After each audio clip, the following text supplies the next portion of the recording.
Alright, so something new today.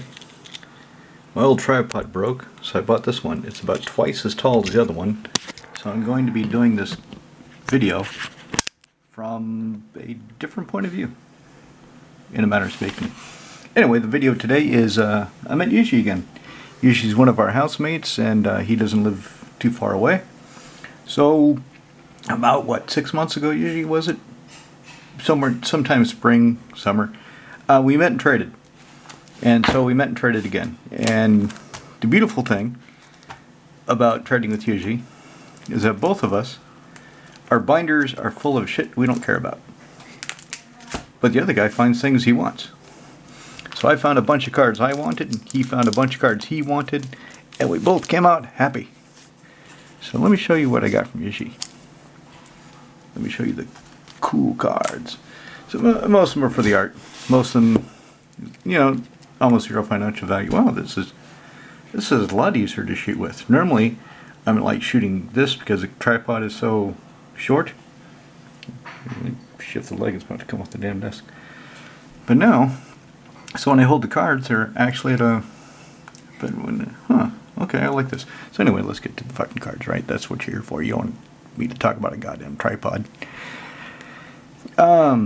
So I traded some cards, and then he wanted to show me something else in the binder, and I said, well, since you got the binder open again, I kind of want that. And he said, oh, okay, let me see yours again, I'll find something for it. So I found something for it. I'm probably going to put this into Sigarda. I want to get all of the, well, there's a couple I don't really dig yet, but most of these, wow, they're beautiful, these full art Carulians. I like it. So I got this from him, and then I wanted this Decon Shadow Slayer, and I pulled it out, and he had this one stuck behind it, and I'm looking at them. I'm like, okay, I want one Decon Shadow Slayer, but do I want the full art, or do I want the Arcane Ferguson? And he said, just find more cards, you can have both. Okay, cool. So I got both. Anyway, one of these I plan to put into Sharum.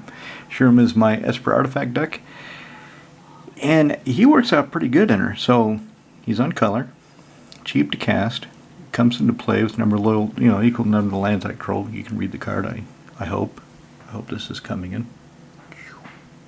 It's like in 3D. It looks like it's coming right at you. +1 Surveil 2. So look at the top two. Is that how Surveil works? I don't use any cards with Surveil at all. And this is the first card I've intentionally acquired that has Surveil.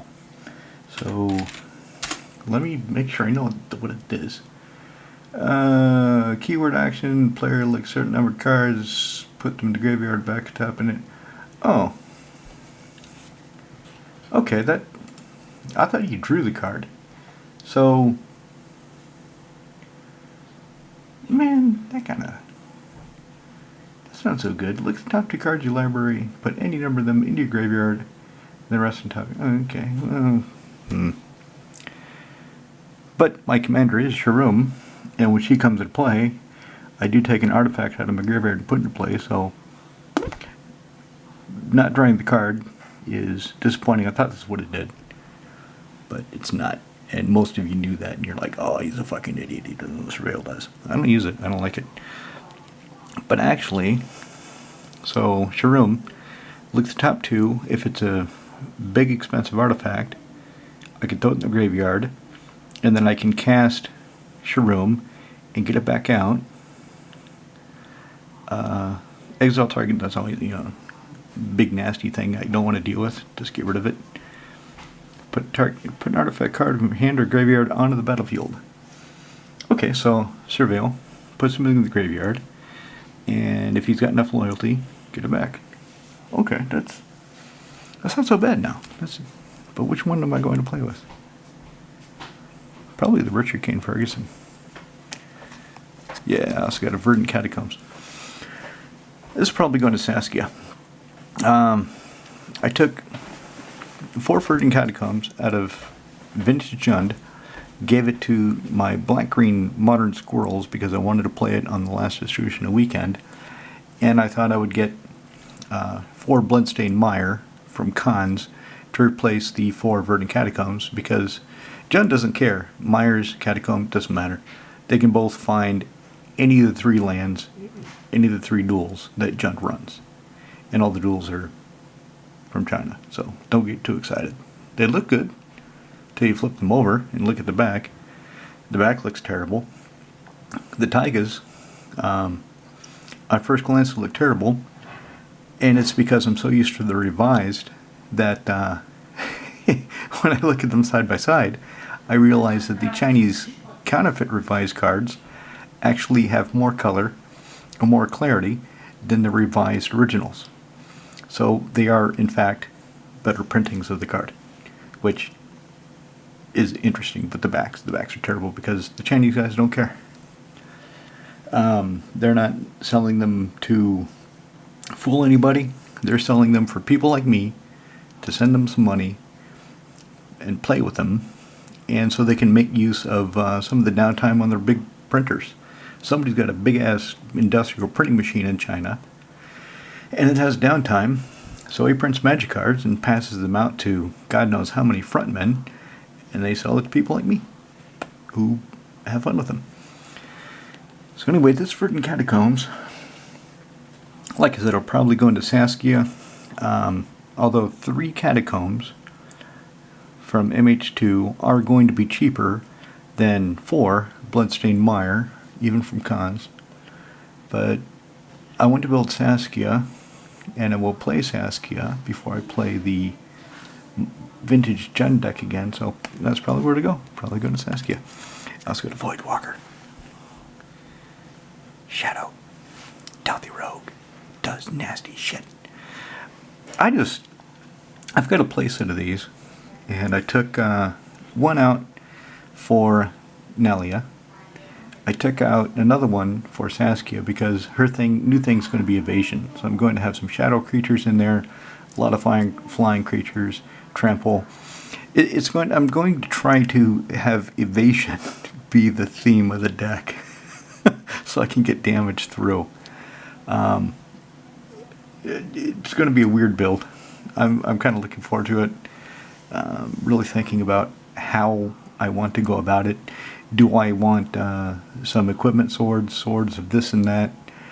Well, the only sword of this and that I have extra is a sword of body and mind, and it's not really going to fit the theme of the deck. So I'll probably raid my Bant 4 Swords Modern deck for the Sword of Light and Shadow, Sword of Feast and Famine, and Sword of Fire and Ice. I'll see. But anyway, getting this means I have 5 Voidwalkers. As my wife and daughter start fighting over bedtime, the mother-daughter fights are pretty interesting. My daughter does not do this with me because I'm her father. Her mother, she does this. And I'm not sure if it just is normal. I don't remember my sister fighting with my mother this way. Or if it's just their dynamic. It's just what they do. Anyway, they can sort it out. So, if I take one out for Saskia, and I've got 5, and I've got one for now, then I've got 3. So if I rebuild the modern deck that I used to have these in, I only need to get one more that plays it again. I don't know what I'm going to do. Maybe I'll trade 1, trade 2, I'm not sure, but Voidwalkers, never bad to have a few extra, right? I also got the Sterling Grove. This is going into Reaper King. Actually, let me shuffle this up a bit so I can show you something I want to show you in the order I want to show it. Alright, let's pretend I didn't do that, and I'm actually showing you in a random order like they originally were. So Sterling Grove, green-white, enchantment. Other enchantments you control have Shroud. Cannot be targeted to spells or abilities. 1. Sack Sterling Grove. Go find an enchantment card. Show it off. Shuffle your library and put that card on top. So that's pretty cool. Actually, with Reaper King in my tokens deck, I've got 17 enchantments in there planned right now. Let me double check. 14 enchantments, 3 enchantment creatures, 17. That'll be 18. I'm thinking of taking out the fountain port and putting in my Japanese Serra Sanctum that I'm trying to sell on MKM, but I'm selling it for the same price I bought it for, which is about 80 euros above the going rate now, because it fell hard. It fucking fell hard a few months after I bought it. I got punched in the face. But I can still play with the card. So if I have 18 enchantments, I'm thinking that's approaching the critical mass I need to make Serra Sanctum work. And with this, so if I have so many enchantments, I need a way to protect them. This protects them, and it can go find an enchantment. So Reaper King, the idea is the combo will be Reaper King, Masquid Nexus, and token generation. When a token comes into play, if I have Masquid Nexus in play and Reaper King, token comes into play. It's automatically, state-based effect, a Scarecrow. Reaper King says, destroy something. And the token says, okay. And I destroy something. Target permanent. And it's not a may. You have to do it. It doesn't say you may destroy target non-land permanent or something. No, it's a destroy fucking target permanent. Just blow it. Land, planeswalker, enchantment, artifact. I don't care. Blow something up. Okay. So I'm thinking either to replace the Masquid Nexus or to supplement it with a conspiracy. I wanted to buy a foil conspiracy anyway for the art, and I like the old frame foils. Well, this isn't foil, but it's still a conspiracy. So black, 3 colorless. Comes into play, choose a creature type, Scarecrow. Creatures control, creature cards in hand, graveyard hand, and library that chosen type. So it doesn't give it all creature types. It gives it a specific creature type. And thinking about that now, thinking it through, I'm considering putting Coat of Arms in the deck as an alternate win, as a backup. If I'm not getting the Perforos, Terror of the Peaks, Impact Tremors, if I'm not getting those, but I get something that makes all my tokens one creature type, and if I drop a Coat of Arms and I've got like 12 creatures, they all get +11/+11. That's pretty impressive. Even if they don't have trample, even if they don't fly, a dozen 12/12s coming at you, it's going to hurt. It's going to hurt real bad. So conspiracy, I'm thinking of the deck. He had this in his, he had a box full of just junk. He called it, what do you call it, junk rares. I thought he had a fancier name, but I mean, he just called it junk rares. I call it junk rares too. So this junk rare I got because it's cute. I can't show it to my daughter. She'll try to take it from me. So this little Albar Cub.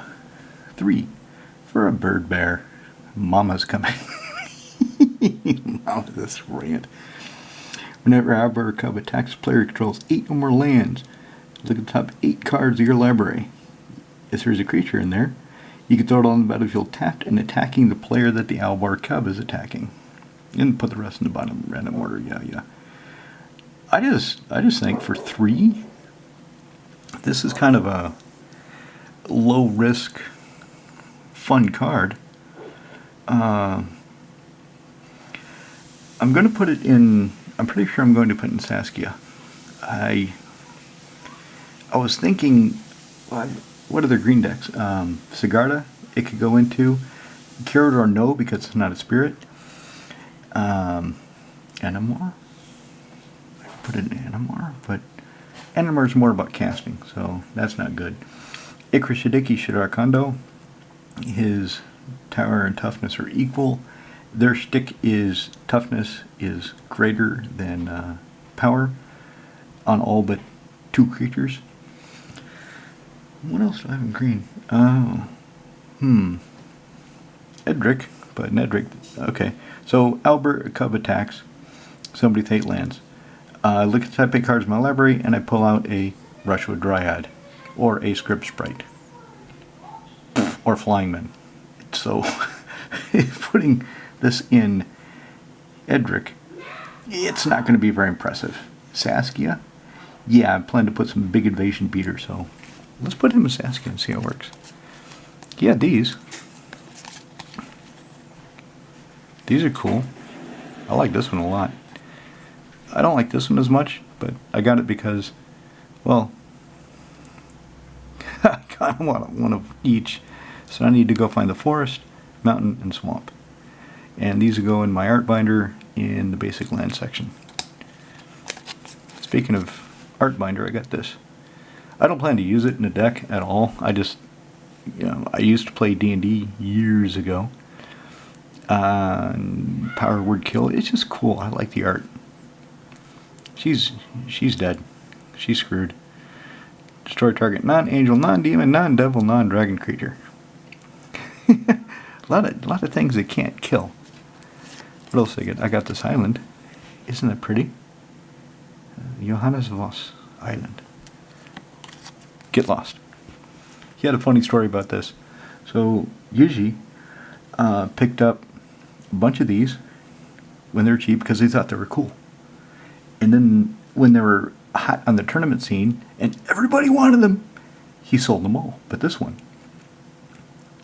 And he made a huge profit. Well, comparatively.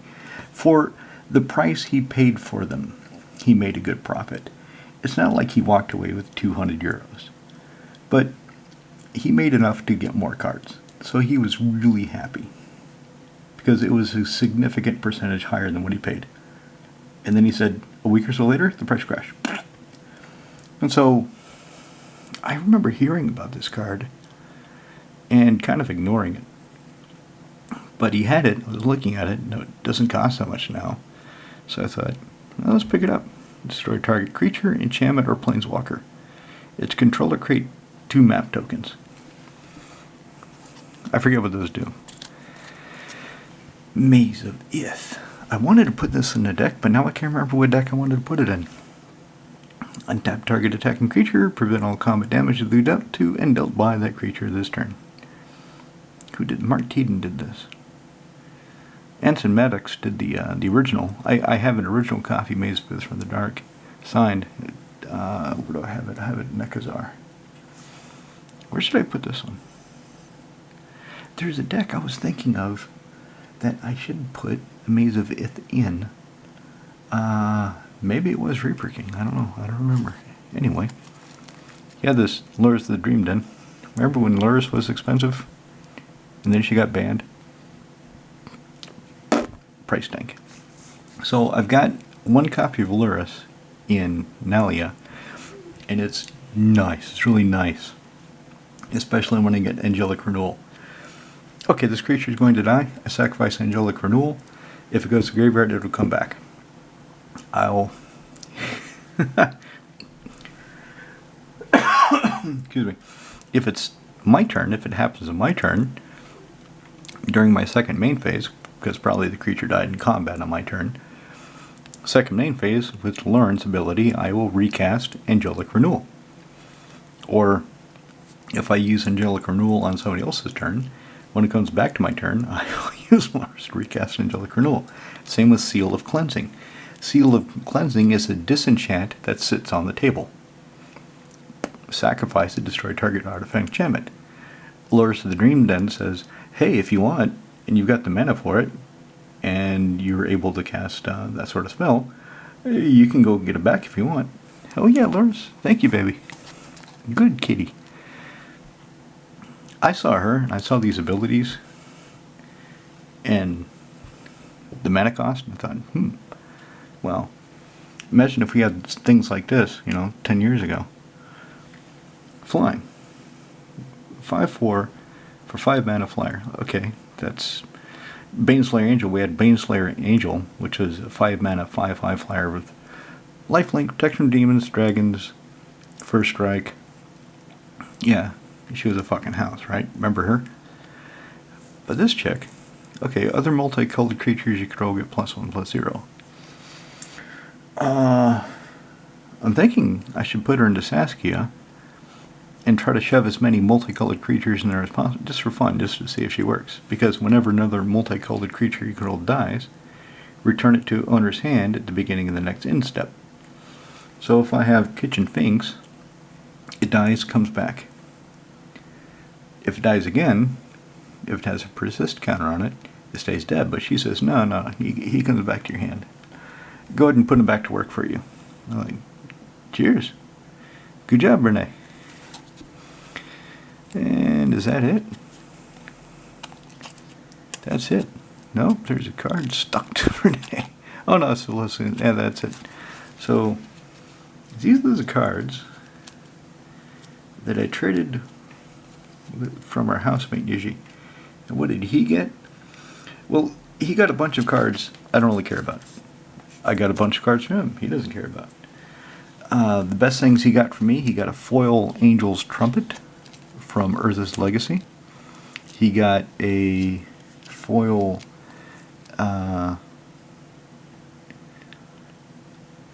Breeding Pool from Ravnica Allegiance, and a foil pre-release Fraction Metamorph. So he was happy, and he got a bunch of other stuff too. He got just a stack of stuff. Both of us got stacks of stuff. We got stacks. We got stacks and no packs.